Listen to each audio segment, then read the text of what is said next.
All right, we're here at the Global Atlanta Video Studio with Dagmar Sands, who is the president of Real Estate International Incorporated. Right. And what we're interested in is that she's also the president for the U.S. of FIABC. And why don't you tell us a little bit about what FIABC is as an organization worldwide? Well, FIABC is an international real estate federation. Mm-hmm. We have chapters in 61 different countries, and I represent the United States. And so it's been an organization founded back in the 1950s. Wow. And each year, all FIABC members get together and we network and learn about real estate internationally. How long have you been involved with FIABC? I found out about FIABC in 1987 because I moved to this country and started a company called Real Estate International, moved to the U.S. and wanted to work with international clients. So I was searching for something that was unique and different, and I found FIABC at that time. So, where did you move from?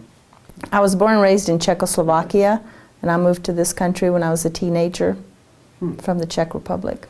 Okay, and tell us a little bit about your journey to become president of FIABC, and how long the terms are and things like that. Okay. What your objectives are. When I started in FIABC, I think I got hooked by going to a World Congress and meeting people from all over the world. It was almost like being at the mini United Nations where you have 6 languages that simultaneously translated, and learning about trends and what was going on. So as soon as I became a member, I got involved in all the committees. I served on the board of directors. I served on as chair of many different committees, and I got to know how the organization works, and it was just fascinating to me. And what are some of you mentioned the World Congress, what are the upcoming events, and how can Atlanta people get involved? Okay, we've got a meeting coming up in Washington, D.C., and that's going to be on March the 28th through the 31st, and that's our national meetings. We hold a couple national meetings a year.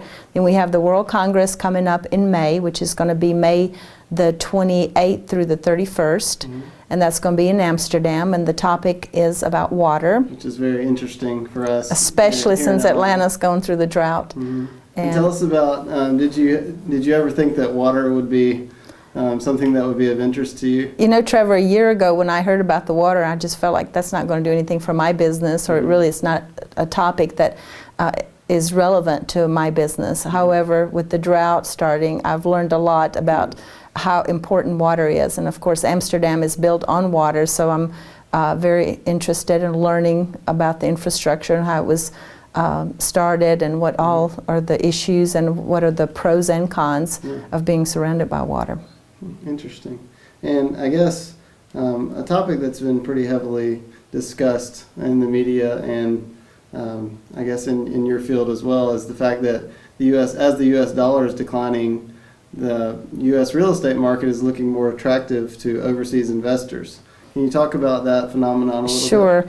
Well, I was just in Panama in October, and then I went to Switzerland. And when we went to Switzerland, the dollar, as it's declining and the euros gaining the strength, I think I paid $1.50 for each euro. So it is expensive for the Americans to go travel to Europe right now, but it makes it very interesting for the European investors to come to the United States because they can buy real estate at much better prices.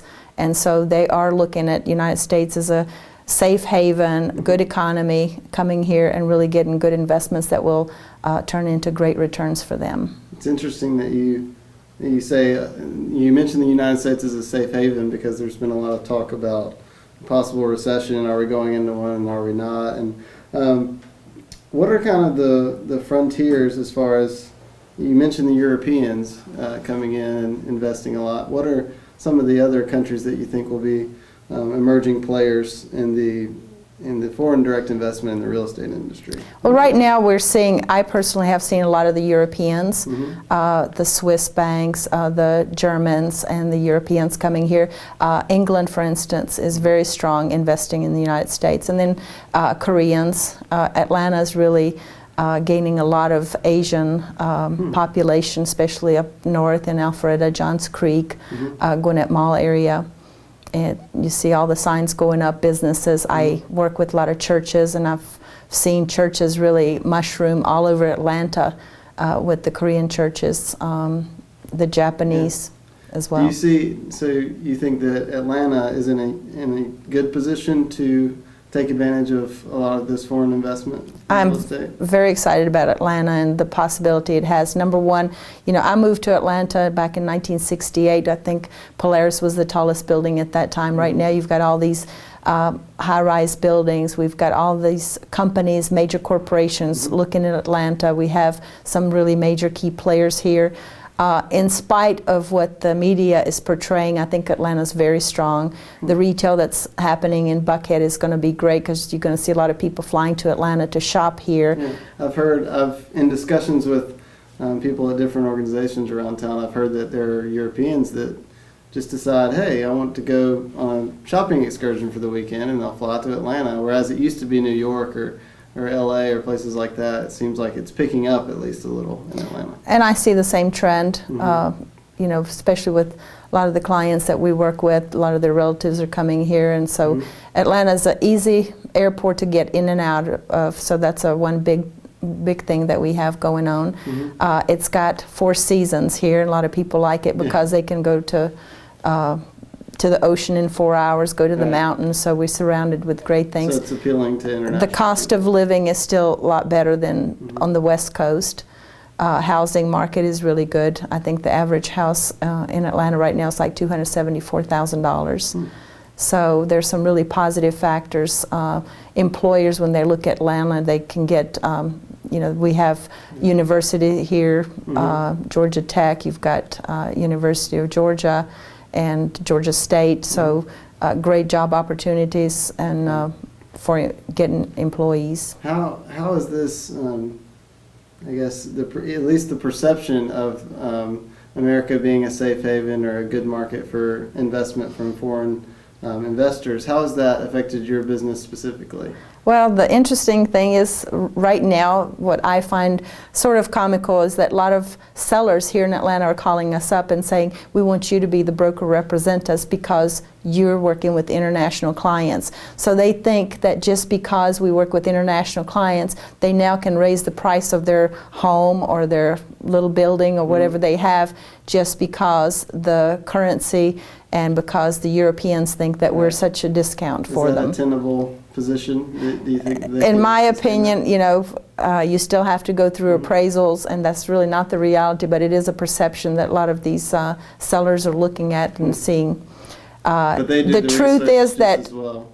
The truth is that the Europeans are, very educated people. They will look at their cap returns but you do see a lot of influx of money coming to the U.S. from overseas. Okay.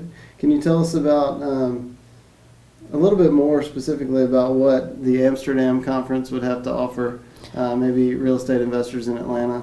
And then talk about... The investors get an opportunity. Number one, if they have a property that they're trying to sell to a foreign client, attending the conference and having a marketing presentation on their project or their development so that you now have a platform of investors looking at your project.